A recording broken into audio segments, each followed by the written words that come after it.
ہمارے بچے کا دماغ کمزور ہے، یاد نہیں رہتا، اس کو سبق یاد نہیں کر سکتا وغیرہ، تو اس کے لیے یہ کہ کھٹی چیزوں سے بچے۔ اور بھی کئی اس کی مطلب یعنی کہ صورتیں ہیں دماغ کمزور ہونے کی، عقل کند ہونے کی، تو ان چیزوں سے بچنا بھی فائدہ دیتا ہے۔ اور ساتھ میں یہ کہ کئی اس کے اوراد بھی ہیں جو پڑھنے سے بھی حافظہ مضبوط ہوتا ہے۔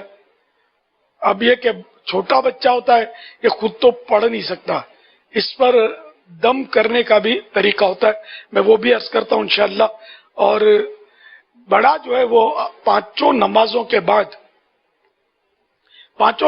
بعد فرض سنت وغیرہ پڑھ کر یا عالم یا علیم یا حافظ یا حفیظ یا ناصر یا نصیر 5 بار یا 7 بار یا 11 بار پڑھ کر اپنے سینے پر دم کر دے۔ اور چھوٹے بچے کے لیے سر پر ہاتھ رکھ کر 5 نمازوں کے بعد یا قویو 11 بار، یا قویو 11 بار 5 نمازوں کے بعد سر پر سیدھا ہاتھ رکھ کر پڑھیے، انشاءاللہ اس سے بھی حافظہ مضبوط ہوگا۔